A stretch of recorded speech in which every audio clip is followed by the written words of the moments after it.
গতিকে অন্য দেৱ দেৱী পূজা কৰাটো বৈষ্ণৱৰ নিয়ম নহয়।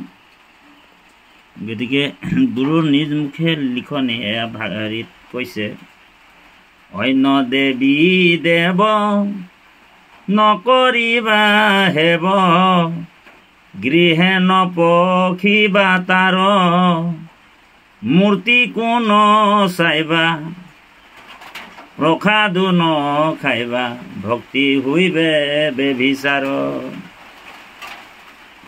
গতিকে ভক্তি বেভিচাৰ হ'ব। সেইকাৰণে ভাগৱতৰ ২য় স্কন্ধত গুৰুজনে এইটো আমাক বৈষ্ণৱজনক একশৰণ হৰিনাম ধৰ্মত থকা মানুহে কেতিয়াও অন্য দেৱ দেৱী পূজা কৰিব নালাগে।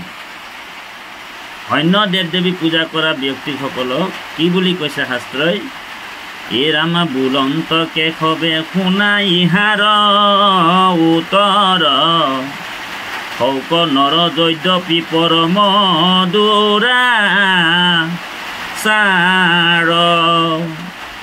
এ ৰাম মোকে মাত্ৰ ভজুক নুপুজি দেৱ আন,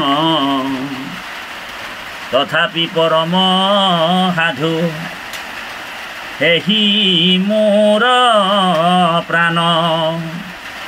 নবাধয় দুখে তাক তেজি সংশয়, সৈতে সৈতে দিবু মুখ্য সখী ধনঞ্জয়।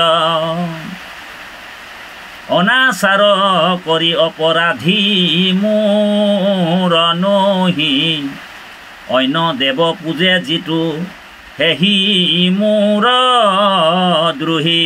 গতিকে ভগৱান কৃষ্ণই অৰ্জুনক কৈছে, হে অৰ্জুন, অন্য দেৱ দেৱী যিসকলে পূজা কৰে সেইজনে মোৰ দ্ৰোহী বুলি কৈছে ভগৱানে। এইটো অৰ্জুনক ২ সত্য খাই কৈছে। আৰু যিসকল দুৰাচাৰো যদি হয় আৰু আন দেৱ দেৱীক ত্যাগ কৰি কেৱল ভগৱান কৃষ্ণক যিসকলে ভক্তি কৰিছে তেওঁক পৰম সাধু বুলি কৈছে। গতিকে এইটো ভক্তি প্ৰদীপত গুৰুজনে আমাক ভক্তি বেভিচাৰ যাতে নহয় এই কাৰণে এইবিলাক কথা বৰ সুন্দৰভাৱে পদবন্ধি কৰি ৰাখিছে কৃষ্ণ। তাৰপিছত কৈছে, এ ৰাম মহামুখ্য দাতা মুত পৰে নাহি কেব, তথাপি তেজি মোক পূজে আন দেৱ। ভগৱানে কৈছে যে মই মুক্তিদাতা একমাত্ৰ দেৱতা, তথাপিও মোক ত্যাগ কৰি মানুহবিলাকে অন্য দেৱ দেৱী পূজা কৰে। এই যিটো মহাম্লেচ্ছ খাই কুকুৰ কমাৰি, তাতো কৰি অপবিত্ৰ হিতু অহংকাৰী। দেখিবুৰ দিবে লাগে নাহি আত ছিদ্ৰ, চণ্ডালৰো অসূয়াহে নয় অপবিত্ৰ। তেওঁ চণ্ডালতকৈ অপবিত্ৰ, তেওঁ অহংকাৰী। ভগৱান কৃষ্ণই কৈছে, মই নিজ পিতৃক কৰিল বমান, ব্ৰহ্মাণ্ডতো নাহি পাপী তাহাৰ সমান। সেহিহে ৰাক্ষস সেহি পৰম অসুৰ, অনেক জন্মৰ আছে পাতে প্ৰচুৰ। তাতে হে আনক পূজে কৰে বলিদান, মুহুৰ বাক্যৰ সখী লয়োক প্ৰমাণ। তেওঁ ৰাক্ষস হয়, তেওঁ অসুৰ হয়, আৰু শংখ ছাগ মহিষ কাটি অন্য দেৱ দেৱীক পূজা কৰি বলিদান কৰি মহাপাপ আচৰণ কৰিছে। তেওঁলোক ৰাক্ষস হয়, তেওঁলোক অসুৰ হয়। গতিকে মোৰ বাক্য তেওঁলোক অৱহেলা কৰিছে। কৰ্মত বিশ্বাস হইবে নুপুজিয়ে বেবুধ, অকাৰণে ভকতিক কৰিবে বিৰোধ। মূৰ বেদ বাক্য লংঘি লে দুৰাচাৰ, নৰকৰ পৰা তাক তাৰ নাহি খে নিস্তাৰ। হেন জানি তুমি তেজি আন দেৱ। অৰ্জুনক কৈছে তুমি আন দেৱতাক ত্যাগ কৰা। এৰি আন কৰ্ম মুকে মাত্ৰ কৰা হেব আন দেৱ ধৰ্ম মানে মায়াময় দেখা মুহুৰ বচন সখী পাখানৰ ৰেখা। গতিকে মহাপুৰুষ জগতগুৰু শ্ৰীমন্ত শংকৰদেৱে আমাক এক শৰণ হৰিনাম ধৰ্মটো ব্যৱচাৰ হ'বৰ কাৰণে ভক্তি প্ৰদীপ ভক্তি ৰত্নাৱলী এনেকুৱা শাস্ত্ৰ আৰু লগতে মহাপুৰুষ মাধৱদেৱেও কৈছে কলিত হৰিৰ কীৰ্তন কৰিয়া এৰিয়া আনমতে চাহে গতি যেন কুল বধূ নিজ স্বামী তেজী ভজে গয়া উপপতি। গতিকে আমি বৈষ্ণৱ ধৰ্মী লোকে কেতিয়াও আন দেৱ দেৱীক পূজা কৰিব নালাগে।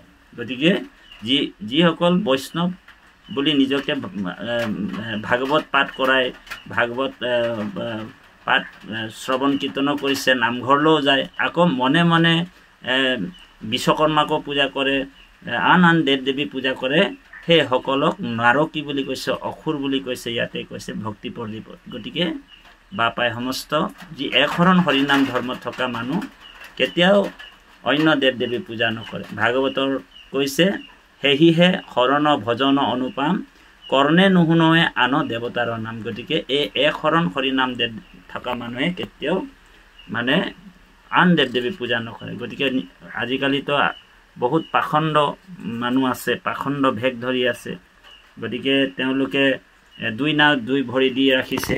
গতিকে তেওঁলোকৰ কথা আমি শুনিব নালাগে। কৃষ্ণ আকৌ পিতৃ আমি জন্ম ল'লে 5টা ধাৰ লাগি আহে আমাৰ। আমি জন্ম হোৱাৰ লগে লগে 5টা ধাৰ লাগি আহে আমাৰ আৰু সেই 5টা ধাৰ আমি 5টা যজ্ঞৰ দ্বাৰা আমি সেই ধাৰবিলাক মাৰিব লাগিব খুজিব লাগিব। কি ধাৰ কৈছে এয়া সংস্কৃত শ্লোকত কৈছে দেৱৰ্ষি ভূতানাপ্ত নিৰ্ণা পিতৃনাম ন কিংকৰয় নৈন্য মৃণ চ ৰাজন সৰ্বাত্মনম শৰণম শৰণৈম গতো মুকুন্দম পৰিচোত্ৰকৰ্তম। ভাগৱতৰ আছে 11 স্কন্ধ। গতিকে মহাপুৰুষ মাধৱদেৱে এইটো ভাঙনি কৰিছে এ পিতৃ ভূতপতি দেৱ ঋষি সুহৃদৰ হেৰাম উপজিলে তা সম্বাৰ ঋণী হুৱে নৰ হুমে দেৱ ঋণে হুজে তৰ্পণে ঋষিৰ বলিদানে ভূত শ্ৰাদ্ধা দিয়ে পিতৃৰ সমভাৱে সুহৃদ খবৰ হুজে ঋণ এহিমতে ঋণী সদা ভকতি বিহীনে এতেকে হেতা সম্বাৰ কিংকৰ অধীন তাৰ অৰ্থে পঞ্চ যজ্ঞ কৰে প্ৰতিদিনে। 5টা যজ্ঞ আমি কৰিব লাগে। 5টা ধাৰ মাৰিবলৈ হ'লে 5টা যজ্ঞ কৰিব লাগিব। আৰু যি 5টা যজ্ঞ নকৰে ভক্তি সহকাৰে সেইসকলৰ সেই ধাৰটো থাকি যায়। কিন্তু যিসকল ঈশ্বৰক মানে ঈশ্বৰৰ ওচৰত শৰণ লৈছে চাব ইয়াত কৈছে নকৰিলে পৰকালে আছে মহাভয় দুখ ভুঞ্জি হীন জাতি হৈবা কলা গয়। আকৌ এই দুখ ভুঞ্জি হীন জাতিত জন্ম ল'বলগীয়াত পৰিব। তাৰপিছত কৈছে এৰাম কায় বাক্য মন কৰি নিশ্চয়ে যিজনে মুকুন্দৰ চৰণত পখিল শৰণ তাৰ ঋণ খোজা হবে গৈল নিৰন্তৰে নকৰি উৰিণী আৰু নুহে সিটো নৰে। গতিকে আৰু তেওঁ আৰু ঋণ আৰু খোজা নাযায় মুকুন্দৰ চৰণত ঈশ্বৰৰ চৰণত মানে যদি তেওঁ শৰণাপন্ন হ'ল তেতিয়া আৰু তেওঁ আৰু ঋণ হেৰি কৰিব নালাগে। গতিকে এইবিলাক কথা ইমান সুন্দৰকৈ কৈছে। অৰ্চিতে দেৱ দেৱস্যে অজ শংখম গদাধাৰী অৰ্চিতা পিতৰো দেৱাজত সৰ্বময়ো হৰি। শংখচক্ৰ গদা পদ্মধাৰী ভগৱান বিষ্ণুক পূজা কৰিলে পিতৃগণ দেৱতাগণৰ পূজা হৈ যায়। কাৰণ ভগৱান সৰ্বময় সেইকাৰণে আদৰ্শ দাস্য ভক্ত জিগাস্য উদ্ধৱদেৱৰ বাক্যৰ সামৰণি মৰা হৈছে। সেইটো কাৰণে কৈছে যে হে কৃষ্ণ এইটো ঘোৰ সংসাৰ পন্থত 3টা ব্যাধি ক্ষয়। গতিকে আমাৰ এই শাস্ত্ৰ প্ৰমাণ আছে যে আমি একশৰণীয়া মানুহ কেতিয়াও আন দেৱ দেৱীক পূজা কৰিব নালাগে। এইটো এয়া ভগৱান কৃষ্ণ এয়া এইটো কৈছে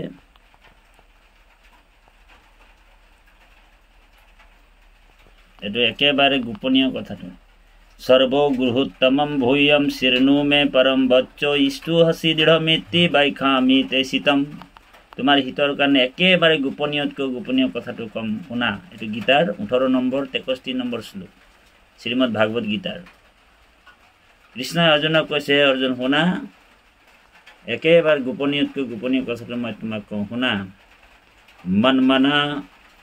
মনমনা ভৱ মদ ভক্তো মদ জাজি মম নমস্কুৰু মামে বসৈ শ্ৰী সত্যম তে প্ৰতিজানে প্ৰিয় শশী মে 18 অধ্যায় 65 নম্বৰ শ্লোক এইটো মহাপুৰুষ মাধৱদেৱে নামঘোষাত লিখিছে অমুত মাত্ৰ সদা দিয়া মন মূৰ ভক্ত হোৱা সৰ্বক্ষণ অমুকে মাত্ৰ মুকে পূজা মাত্ৰ মুকে কৰা নমস্কাৰ কহিলো তোমাত হয়তো বাণী পাইবা তুমি মোক মহামানী তুমি প্ৰিয়তম সুহৃদ সখা মাৰ গতিকে এইটো গীতাৰ কৈছে তাৰপিছত 18 অধ্যায় 66 নম্বৰ শ্লোকত কৈছে সৰ্বধৰ্মানো পৰিত্যজ্য মামেকম শৰণম ব্ৰজ অহম তাম সৰ্বপাপেভ্যো মোক্ষয়াস্মি মাম শুচ গতিকে কৃষ্ণই অৰ্জুনক কৈছে অৰ্জুন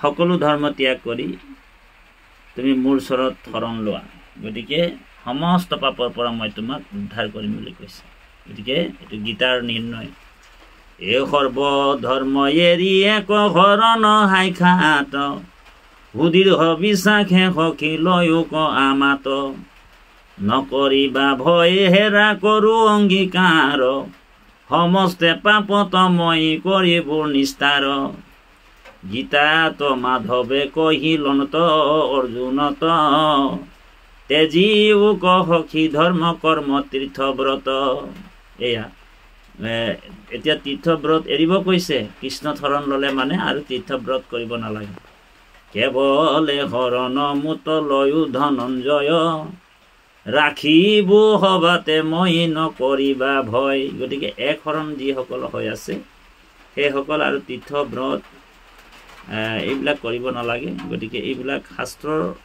মানে জ্বলন্ত উদাহৰণ গতিকে এক শৰণ লোৱাজন কেতিয়াও অন্য দেৱ দেৱী পূজাও নকৰে তীৰ্থব্ৰতও নকৰে আৰু লগতে তেওঁ ভয়ো নকৰে কোন দেৱ দেৱীক আৰু অন্য দেৱ দেৱীক নিন্দাও কৰিব নাপায় আৰু তেওঁ ভজনা কৰিবও কোৱা নাই সমস্ত গীতাৰ মৰ্ম উদ্ধাৰিয়া আনি অৰ্জুনক কৃপায়ে কহন্ত চক্ৰ পানী শুনিও অৰ্জুন শুনা বান্ধৱ পৰম কহু গুজ্যতম তো পৰম গুজ্যতম হিজয় সমস্ত ধৰ্ম মূৰ ভকতিত সুদীৰ্ঘ বিশ্বাসে হেন কৰিয়া বুদ্ধিত তেজী বিধি কিংকৰ যতেক ধৰ্মগণ কেৱলে মুতেহে এক হৈক শৰণ কৰ্ম ত্যাগ নিমিত্ৰ হিজয় পাপচয় এইটো শোক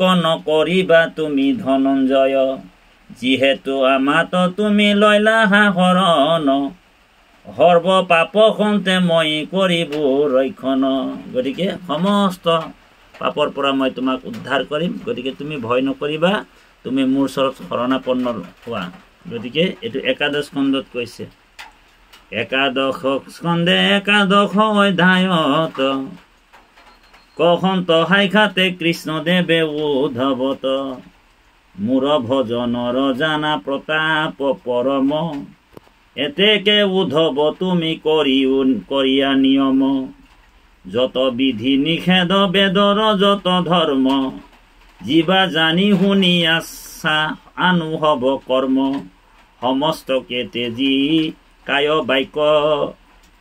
বাক্য মনে লয়ুক শৰণ মুত পৰম যতনে নকৰিবা ভয় তুমি কিঞ্চিত মনত হেৰাম কৰি বহু ৰক্ষা মই সমস্ত ভয়ত গতিকে গীতা ভাগৱত আজি হিন্দু লোকৰ মাজতে আবদ্ধ গতিকে এই গোটেই তত্ত্ববিলাক আমাক গুৰুজনে মহাপুৰুষ গুৰুজনে কিমান 500 বছৰৰ আগতে ইমান সুন্দৰকৈ দি গৈছিলে, কিন্তু গীতাৰ এক হৰণ তত্ত্বটো আজিলৈকে কোনো বহুতে ওলাব পৰা নাই। সেইকাৰণে এয়া শিৱই পাৰ্বতীক কৈছে আৰাধনানাম সৰ্বেশ্ব বিষ্ণু আৰাধনাম পৰমম তস্মাৎ পৰতৰম দেৱী তদিয়ানম সমচ্চনম, অৰ্থাৎ সকলো পূজাৰ ভিতৰত শ্ৰেষ্ঠ বিষ্ণু পূজা, গতিকে এই বিষ্ণু পূজাটোকে শ্ৰেষ্ঠ পূজা বুলি কৈছে।